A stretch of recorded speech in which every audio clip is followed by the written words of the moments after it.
Thanks for tuning in, everybody. Crafty Karl here on a Sunday afternoon, and I'm hanging out in my model room, and I'm working on my next project, which is coming along pretty good.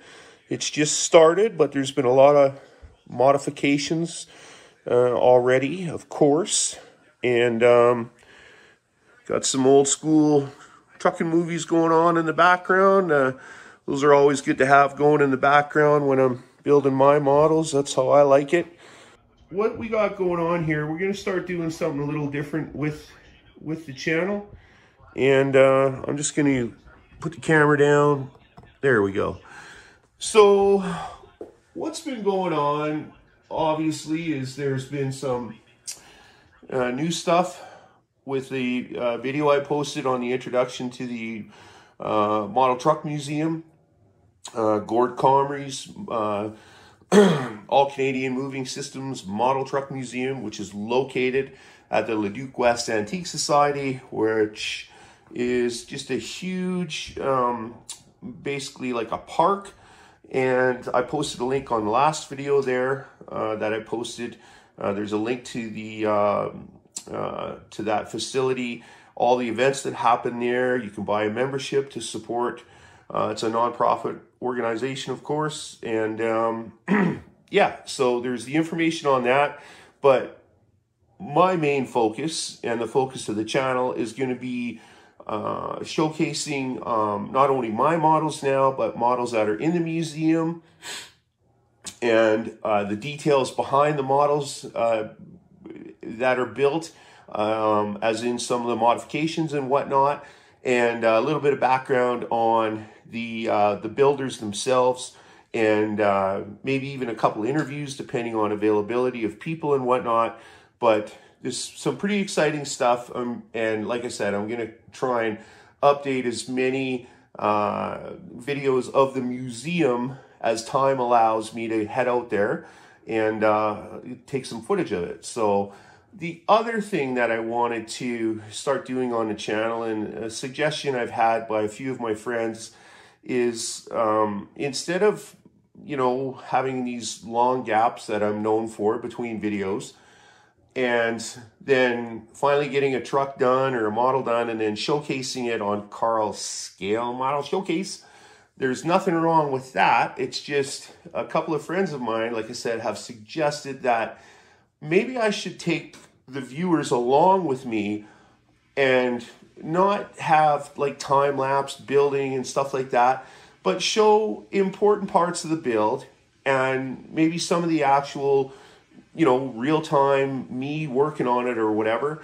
But segments of how the progress of the build actually comes along, what modifications I end up making, how I do them. I mean, I'm not the world's best model builder, and I don't have a whole anything that I know I would gladly share with anyone, especially younger viewers who are getting into the hobby. We need more people in today's world of technology and you know, video games, and I got nothing against any of that. We don't do any of that kind of debating on this channel. It's just the love of model building needs to stay strong.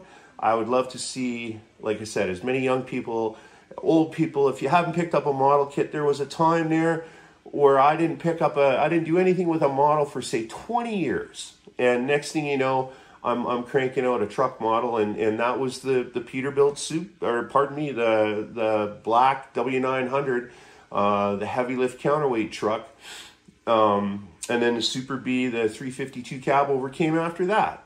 So anyways, like I said, what I'm going to do is I'm going to have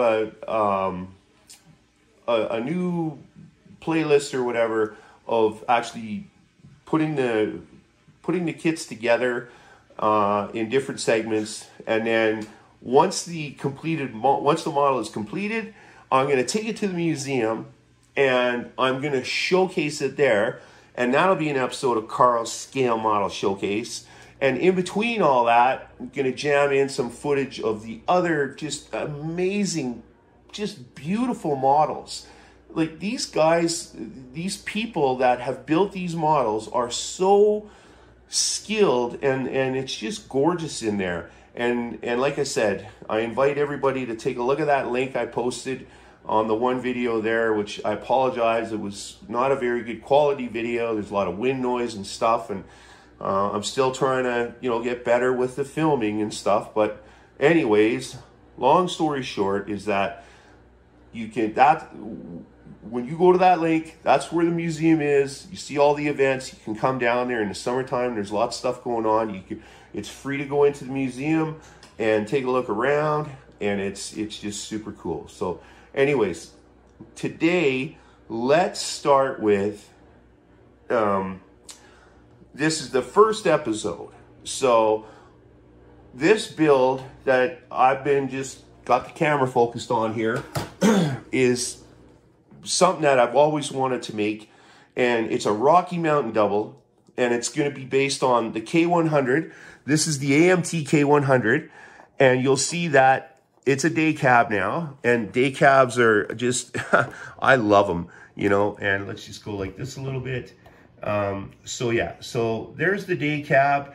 What I did was, you know, I chopped the back off and sectioned out, you know, part of the middle of the sleeper there, or basically the whole sleeper. And then, let me point this down, here we go. And then I put a back window in, which it never came with. That ledge around the window, I'm gonna black that out.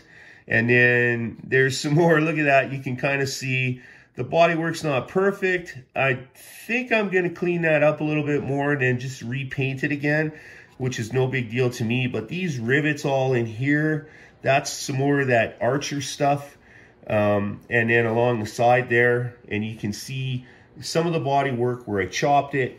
It's not bad. I've got a little blemish here that I don't like on the top of the roof.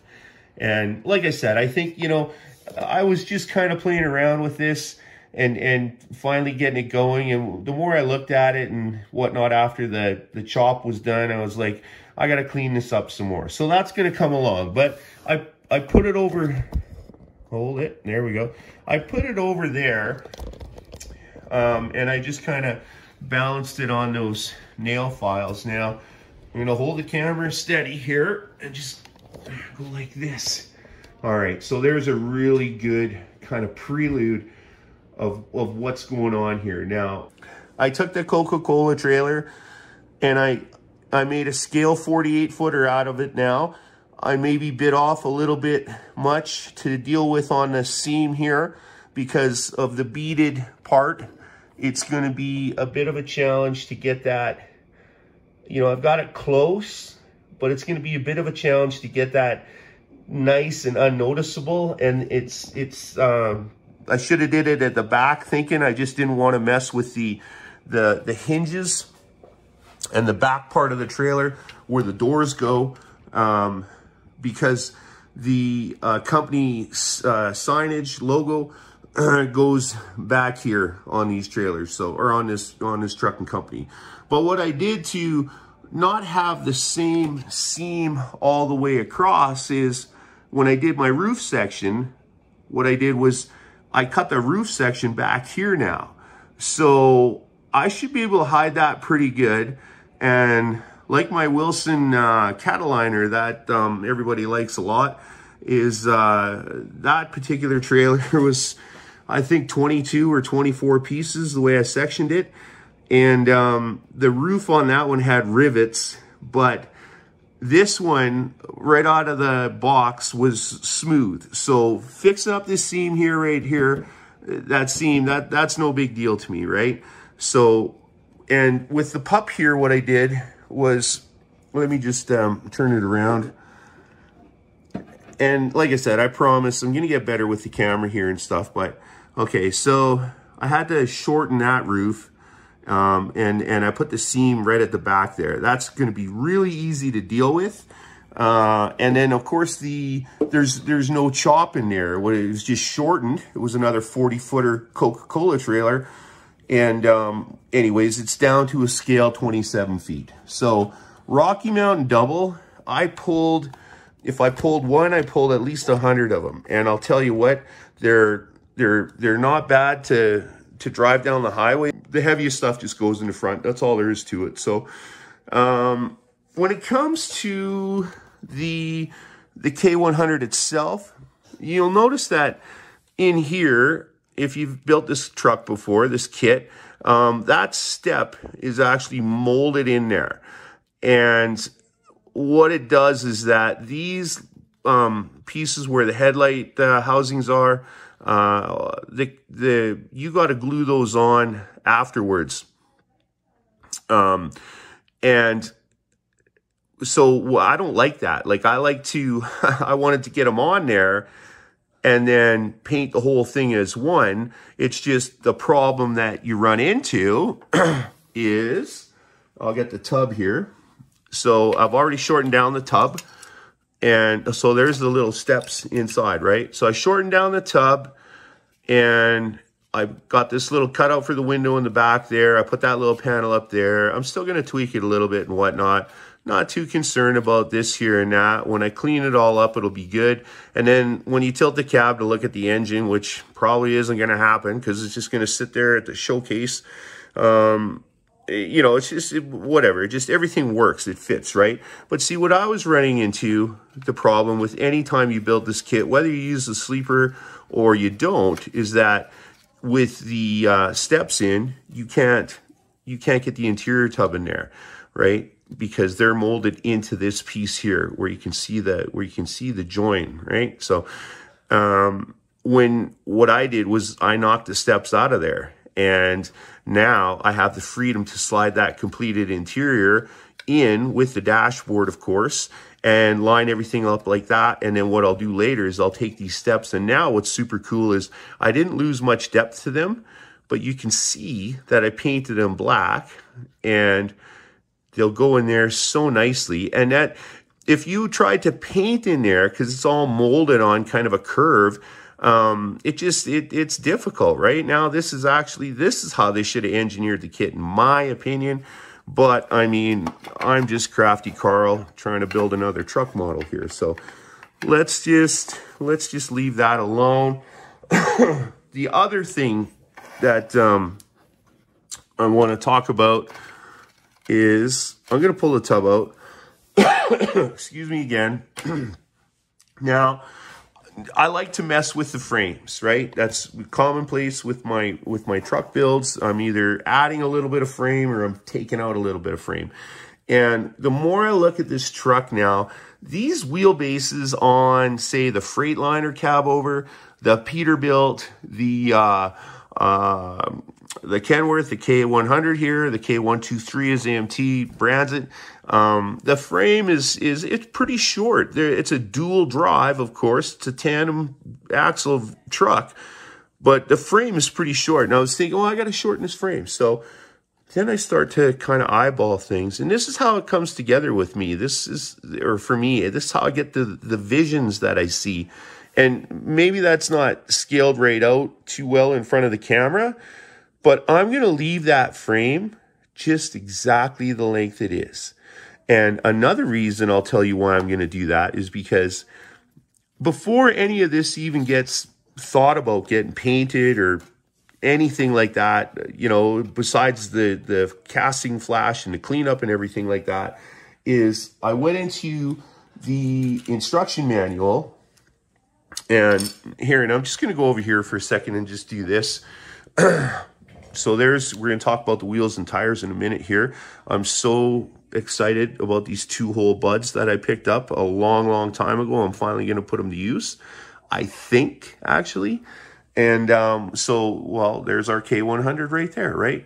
So when you look at just the chassis of the truck, when I look at it, and, you know, I see the air cleaner there and the fuel tank, and then there's the tandem drive, right? So to shorten that anything, I would have shortened it like in here, but I don't see the point to that on this build. I'm just going to leave the frame as it is. I like it. And what's going to be super cool is with the day cab, obviously, all this stuff stays the same. But what I have to do is move the exhaust closer to the back of the cab now, of course. But the air cleaner on the other side, the battery box and stuff, all that is going to remain the same. So what I have to do, though, is I have to calculate it. So I got to look at the frame, and I look at the frame rail. And, okay, so there's driver's side frame rail, and this is the bracket for the air cleaner, right? And I believe it sits like this. So there's the bracket for the air cleaner. So that's not going to change, right? The this little kind of bell-shaped cross member or whatever, they call that, I forget what they call it in the instructions there, but it's basically just a cross member. It goes in there like that, and then the air cleaner bracket kind of sandwiches it like that. And then on the other frame rail, here we go. There's the other frame rail. We got the battery box. The battery box goes in those two slots right there. And then this sits in there like that on the opposing side, right?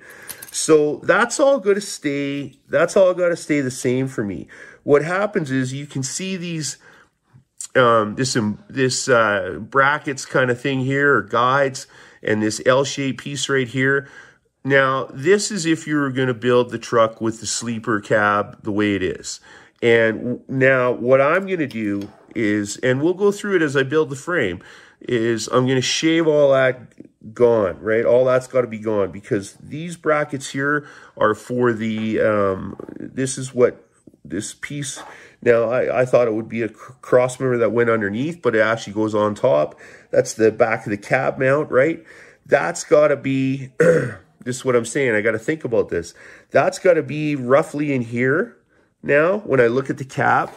So I'll take the cab and kind of put it like that where the frame would be. And it's actually a little bit even more ahead. See what I'm getting at? And I have to run that piece, right? I have to run that piece so the back of the cab sits in there nice. And what I have to do is I have to modify everything to work like that. Even if I got to knock off these tabs right here and attach it that way. So battery box side, I look at it and I say, okay, if those tabs were gone now and I go like that, I can make that work, right? And I still have my under bell cross member, whatever they call it, under there. So that's going to all work out. And then all this back here, like I said, that's for the exhaust. There's the fuel tank holes, right? That's where the fuel tank would go. This is for exhaust, and that was for the bracket. So that gets removed there, and on the driver's side frame rail, it gets removed there as well. Just like that. So, and this is going to be super cool, because for the first time, I'm going to build a model, a truck with just one exhaust stack on the shotgun side, on the passenger side. And I'm going to I'm going to use that speaker grill that I used on the mixer, and yeah, I'm even probably going to put a rain cap on it, so I'm really looking forward to that. But so this is where it starts, is the vision. The vision is, you know, the Rocky Mountain double, and it's going to be obviously the orange tractor. The trailers are going to be like a pale kind of aluminum silver color. Everything gets orange wheels, and everything is getting bud wheels. And so what I'm going to do is I'm just going to go into these. These are quite old. I don't even know if they make them anymore. I got them a really long time ago. And they're actually a pretty nice looking two-hole bud. And I'm a real fan of two-hole bud wheels. And I like it when they're painted the same color as the cab. And, you know, I mean, they look good in white and stuff. And I like when they're dressed out with the chrome lug nut covers, and then they got a baby moon cap on there or something. And even a baby moon cap across the front steer wheel as well, right? So this one has the molded in lug nuts, which is easy enough to detail out and stuff like that. But what I'm having struggles with is these ridges here were meant to take the inside bead, so to speak, of a tire and that, but it's just a little bit too wide for my liking. And another thing I will mention in an upcoming video, I'm going to get into a lot more detail about wheels and tires and how just, I don't know if anal is okay to say on YouTube, but I'm just very OCD about the wheels and tires. So let's just call it that. And so what I like, okay, so here we go. What is that? Anybody know? That's the Revell Michelin that's been around for a long, long time. And, you know, it's still got a steer or trailer tire tread kind of pattern to it. But it, with those, like, knobby kind of snipes there, or sipes or whatever, it kind of looks like a drive tire. So let's just say, okay, I want to use the Revell tire. So I just punch it in here, and I go ahead and I get it as close as I can to center, and then I try and pull back. There's some of my paint flaking off. See, all this stuff's got to be reshot, which is fine. It's just, this is how the idea gets going. This is how the vision and the motivation gets going, right? And see, it looks pretty decent. Like for a driver, like, you know, I don't have the hub in there yet and stuff, but I take another, whatever, Michelin there, and I put it behind it, and you know, that looks pretty good for a set of drives. That's going to look really good on the truck, right? But it's just because of that inside ridge on these Revell Michelins, it's, if you don't have the wheel that come with the Revell kits, like this wheel, maybe you can't notice, but I can see the slightest difference where it's out of round. Not the tire, not the wheel, but the way it sits in there. That is what I don't like about it. So I could, you know, and I should have showed what I did with the wrecker wheels, the Freightliner tri-drive wrecker. And what I did is I actually took strips of styrene and I glued them around there so it would separate the sidewalls and put the perfect bulge. If you look at the drive tires on that wrecker truck, which I can't even show you because it's not here, it's at the museum. It's running the same Michelins. They just fit right though. But it's also running the old school Alcoa wheels that came off of a Revell, or pardon me, an AMT, Peterbilt, Kenworth, what have you, whatever, the same 10-hole Alcoa that they made back in the day with the split ring there. But anyways, we're going with Bud wheels. We're not sure which ones they're going to be yet. The Revell tires, I don't know. I've got some aftermarket stuff coming, and I'm not sure of that. So anyways, what I can also say about it is I've tried a different wheel in there. So here's, okay, so see, that's the other Revell wheel. Now, if you bought the Peterbilt 359 kit, you got 10 of these. And if you bought the W900 Kenworth, you got 10 of these, right? Say the Australian Kenworth, or the, what do you call it there? K100 flat top from Revell came with all this style of Michelin tire. Now, this style was, and if you remember the old Auto Transporter, they re-released it a while back again too. Anyway, you get this style of tire and you get it onto Peterbilt. So here's my steer tire. I'm going to shove it in there. I've had it in there a couple times here. I'll get it back to the screen in a second. And let's just go like this. It's pretty close. And like I said, I'm just jamming that in there quickly. I could really get that center. That actually looks a lot better in that tire. But see that? This crown here, I don't know, I just find it odd. I'd rather have it flat like the Michelin. But anyways, if I had those on the steers and these on the drives, it would kind of look more like a drive tire back there. But in the meantime, I'm gonna figure all that out. And then of course, diameter is always important to me. These are very close to the same diameter.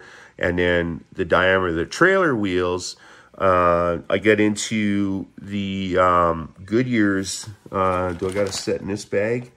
No, I don't. What I'm gonna do, sorry folks, I'm gonna move the camera here. Hey, that was a good movie, Highballing, right? And then there's, look, I got a big white line fever poster there. All this stuff's going in my garage here when I get around to finishing it.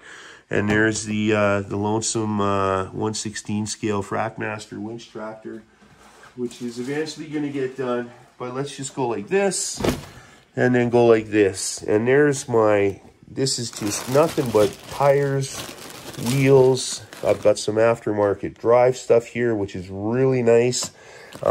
These are extras I just managed. I don't know what happened there. Yeah, I've got a set of these.